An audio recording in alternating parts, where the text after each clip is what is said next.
En un barrio tranquilo de Morelia, donde las calles empedradas resuenan con el eco de las campanas de la catedral y el aroma de las nieves de Garrafa se mezcla con el humo de las fogatas del Día de Muertos, una familia común comienza a enfrentar lo inexplicable.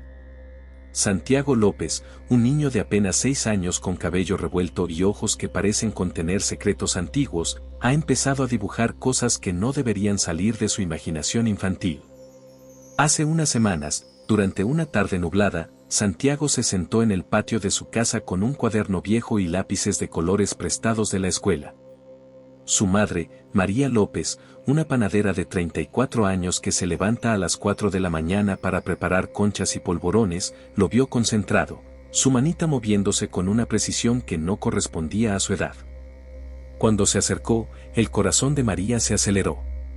En el papel no había solcitos ni casitas, había un mapa de una plaza iluminada por velas, una figura central con sombrero ancho rodeada de luces y sombras alargadas que se extendían como hilos desde los bordes. Debajo, con letra clara pero temblorosa, Santiago había escrito: "El Señor de la Luz se va, pero las sombras lo esconden". No fue solo un error. María se arrodilló junto a él, su delantal manchado de harina rozando el suelo. ¿Qué es esto, mi cielo? ¿De dónde sacaste esa idea? Santiago levantó la vista, sus ojos cafés brillando con una intensidad que María no había visto antes. Su voz, de pronto, sonaba más profunda, como si hablara desde un lugar lejano en el tiempo. Mami, el Señor de la Luz, el que ayudaba a todos en la plaza con las velas, no se fue por casualidad. Las sombras lo llevaron porque no querían que siguiera iluminando el camino. Pero hay más, mami. Hay un plan que no dicen, que guardan en cajones cerrados. Es para que la gente no vea lo que pasa en la noche. María sintió un nudo en la garganta.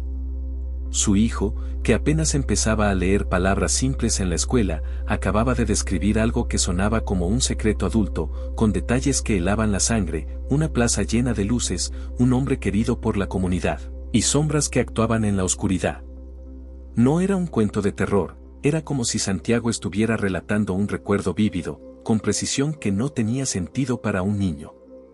María guardó el dibujo en una caja bajo su cama, pensando que era solo un juego de la imaginación, pero el sueño no llegó esa noche.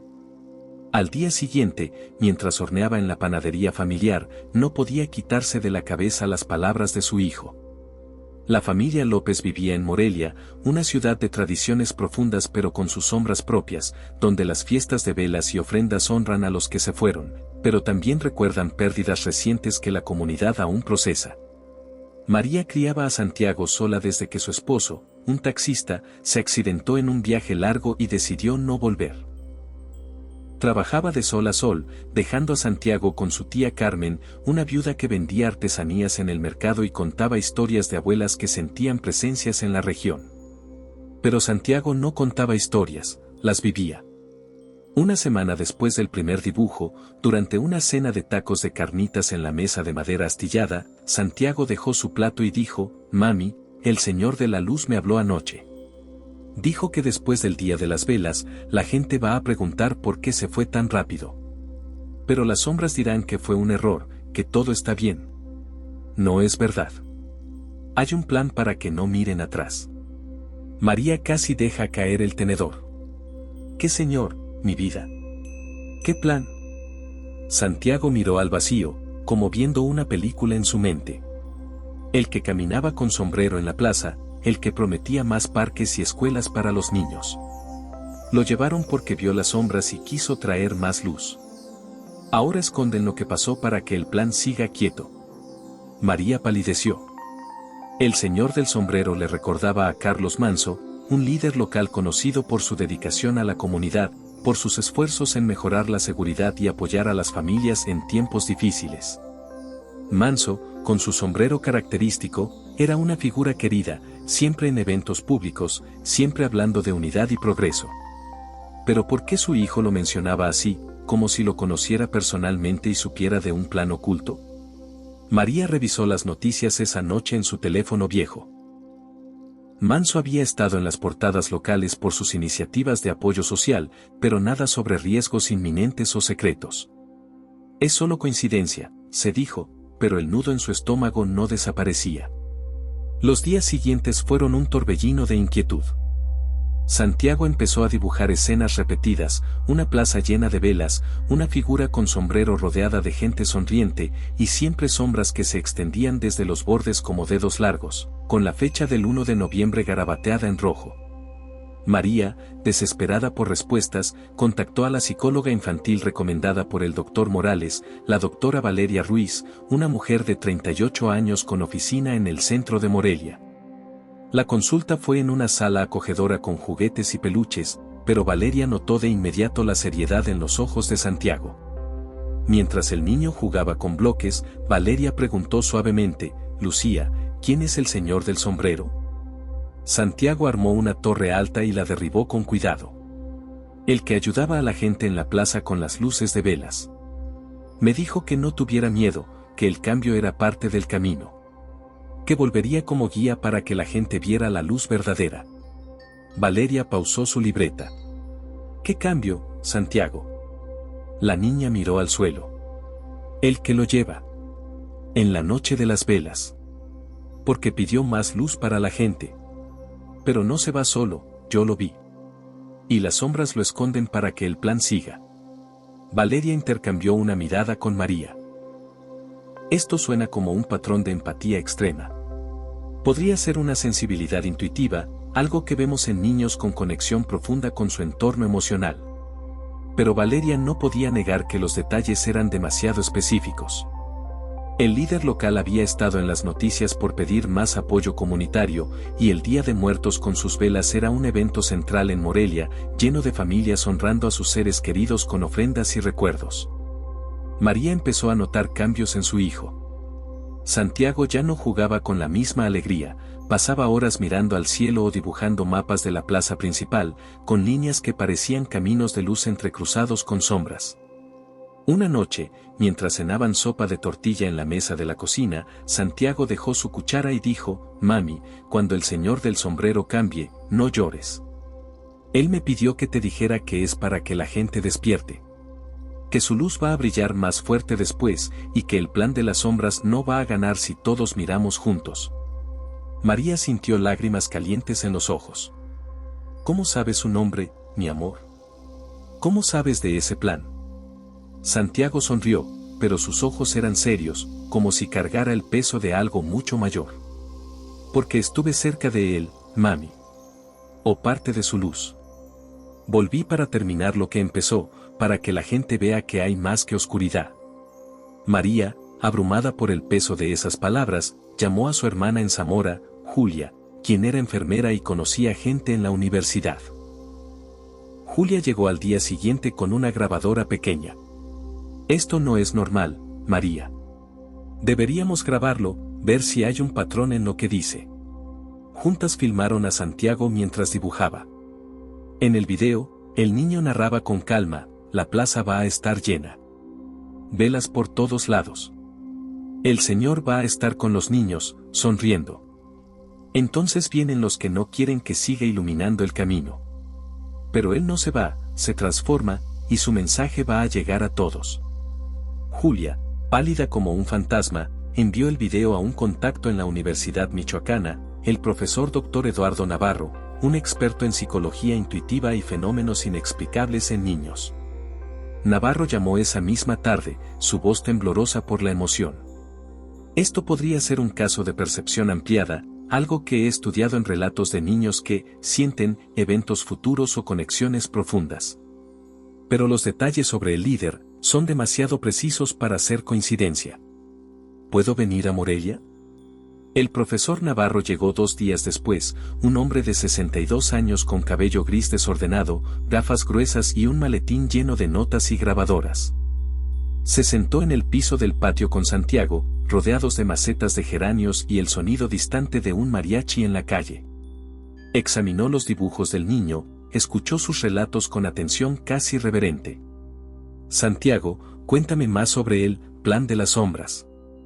¿Qué esconden?». El niño, con una calma que desconcertaba a todos, respondió: «El plan es mantener todo quieto, mami. Quieren que la gente no pregunte por más luz, por más escuelas y parques. El señor del sombrero lo vio y pidió ayuda para cambiarlo, pero las sombras lo interrumpieron en la noche de las velas para que el plan siguiera. Dicen que fue un error, pero no lo fue. Fue para que él inspire desde el otro lado. Navarro palidece, sus manos temblando mientras tomaba notas. Esto es extraordinario. He estudiado casos de niños que describen conexiones pasadas o visiones intuitivas, pero nunca con tal precisión sobre figuras públicas y eventos locales. Los detalles coinciden con la rutina del líder, siempre usa sombrero en eventos comunitarios, y el Día de Muertos es su momento favorito para conectar con las familias. Navarro grabó una sesión completa con Santiago, donde el niño describió la escena con vívida claridad, la plaza iluminada, la multitud sonriente, el momento de celebración interrumpido por sombras que actúan rápido. Él levantó la mano y dijo, sigan en paz, antes de irse, para que su luz no se apagara. La familia comenzó a documentar todo meticulosamente. María llevó a Santiago a la plaza principal durante un ensayo de eventos públicos, un lugar familiar para los morelianos con su fuente central y sus jardines. El niño caminó directamente a un spot cerca del escenario principal, señalando con precisión, aquí va a estar. Con las velas encendidas alrededor. La gente va a correr, pero él va a decir, sigan en paz, para que el mensaje llegue. Julia, filmando con su teléfono, notó que Santiago evitaba ciertas áreas del perímetro, como si recordara líneas invisibles de cuidado, caminos donde las sombras se esconden. Navarro, cada vez más intrigado, contactó a una colega en la Universidad de Guadalajara, la doctora Natalia Vega, experta en intuición infantil y patrones perceptivos. Natalia, una mujer de 45 años con una maestría en psicología transpersonal, llegó con equipo de grabación de audio y sensores simples para medir fluctuaciones emocionales. En una sesión en el patio, bajo el sol de la tarde, Lucía entró en un estado tranquilo, casi meditativo, y describió, el Señor siente el peso de ayudar, pero no para. Él ve que la ciudad necesita más luz, no más sombras. El 1 de noviembre, cuando las velas brillan por todos lados, su luz se une a ellas, y eso va a despertar a muchos. Natalia analizó las grabaciones esa misma noche en su laptop. Hay una frecuencia baja en su voz durante estos momentos, como un eco armónico que sugiere una conexión profunda, no manipulación ni ficción. No es un trastorno, es genuino, como si el niño accediera a un flujo intuitivo, colectivo. Pero la doctora Vega advirtió con seriedad, si esto es una visión intuitiva, hay que actuar con cuidado. No forcemos nada, pero compartamos con alguien de confianza en la comunidad local, alguien que pueda verificar sin exponer al niño. Sofía, con el corazón latiéndole como un tambor, contactó a un asistente del líder local a través de una amiga que trabajaba en el ayuntamiento como secretaria. El asistente, señor Pedro Ruiz, un hombre de 50 años leal al líder y conocedor de sus esfuerzos por más apoyo comunitario en temas de seguridad y bienestar, escuchó el relato por teléfono con creciente interés. Suena inusual, señora, pero el líder siempre habla de señales del más allá y de cómo los niños ven lo que los grandes ignoramos. Traiga al niño, él decidirá si quiere escuchar. Una semana antes del Día de las Velas, Lucía y Sofía fueron al despacho del líder en el Palacio Municipal, un edificio colonial con patios sombreados y retratos de antiguos gobernantes. El hombre, con su sombrero ancho y sonrisa cálida que lo hacía parecer más un vecino que un funcionario, recibió a la niña con un abrazo genuino, ofreciéndole un caramelo de la mesa. Pequeña, ¿qué traes para mí? ¿Una historia o un dibujo? Lucía lo miró fijamente, sus ojos brillando con esa intensidad extraña. Ya nos conocemos. Te vi antes, cuando estabas con los niños en la plaza. No tengas miedo del uno. Tu trabajo sigue aunque tu presencia cambie. Di, sigan en paz, y tu mensaje llegará a todos. El líder se quedó quieto, su rostro endureciéndose por un instante antes de suavizarse con una sonrisa triste. ¿Qué sabes tú de eso, chamaca? Lucía respondió con calma, lo que vas a enfrentar en la noche de las velas. Pero no estás solo. Tu luz va a guiar a muchos después, para que la gente vea más allá de las sombras. El líder, que había recibido alertas vagas de riesgos durante eventos públicos, reforzó su protección esa semana, agregando más vigilancia discreta y rutas alternativas. Gracias, pequeña. Si es una señal, la tomo en serio. Ven con tu mamá el día del evento, quiero que vean que todo sale bien. El 1 de noviembre llegó con el bullicio del Día de las Velas en Morelia, una celebración que transforma la ciudad en un río de luces, velas en ventanas, altares en plazas, familias reunidas compartiendo tamales y pan de muerto mientras honran a sus difuntos con flores y recuerdos. La plaza principal, con su fuente centenaria y sus jardines frondosos, estaba repleta de miles de personas, el aire cargado de incienso y risas. El líder, con su sombrero ancho, caminaba entre la multitud, abrazando niños disfrazados de catrines y catrinas, encendiendo velas gigantes en el escenario central y hablando de la luz que une a los vivos y a los que ya partieron. Sofía y Lucía observaban desde primera fila, invitadas por él, con Julia filmando discretamente desde un lado. A las 8 de la noche, mientras el líder posaba para fotos con un grupo de niños que sostenían mariguis y calaveritas de azúcar, el aire pareció cambiar, como si una brisa fría cortara el calor festivo. Dos figuras se acercaron rápido desde la periferia de la multitud. Disparos rompieron la noche, secos y precisos como truenos lejanos. La multitud gritó, corrió en oleadas, velas rodando por el suelo y apagándose en el caos. El líder cayó de rodillas, pero antes de desplomarse por completo, levantó la mano con firmeza y murmuró audible en el pánico: sigan en paz, la luz no se apaga. Sofía cubrió a Lucía con su cuerpo, protegiéndola mientras el tumulto se extendía, el sonido de sirenas lejanas rompiendo el aire. Horas después, en el hospital local, las noticias confirmaron lo peor: el líder había fallecido pese a los esfuerzos médicos. 2 agresores detenidos en el lugar, uno neutralizado durante el intercambio. La ciudad, que lo veía como un faro de esperanza en tiempos grises, lloraba en vigilias improvisadas, pero sus últimas palabras se viralizaron como un mantra, inspirando mensajes de unidad y llamados a la reflexión en redes y calles. En los días siguientes, la historia de Lucía salió a la luz de manera gradual, como un secreto que se filtra por grietas inevitables. Periodistas locales, alertados por el profesor Navarro durante una llamada de emergencia esa misma noche, comenzaron a contactar a la familia con respeto cauteloso. La niña lo vio venir, decían los titulares en periódicos regionales, acompañados de fotos de la plaza iluminada y los dibujos de Lucía, pixelados para proteger su identidad. Natalia Vega, la experta en intuición infantil, analizó los dibujos y grabaciones en su laboratorio improvisado en la universidad. Son intuitivos en un nivel profundo, con detalles que coinciden al 100% con el evento, la posición del escenario, el número aproximado de velas en el altar central, incluso la frase final que el líder murmuró. No es coincidencia, es una conexión que desafía lo convencional, como si la niña accediera a un flujo de información colectiva o presintiera el curso de los eventos con empatía extrema. El profesor Navarro, emocionado pero cauto, publicó un artículo preliminar en una revista académica local titulado Intuición infantil y eventos colectivos, un caso de percepción ampliada, donde describía cómo niños como Lucía podrían servir como puentes intuitivos en momentos de cambio social, citando estudios globales de fenómenos similares en culturas indígenas y modernas. La familia recibió apoyo discreto de la comunidad, vecinas trayendo tamales, un sacerdote local ofreciendo oraciones protectoras y donaciones anónimas para la educación de Lucía.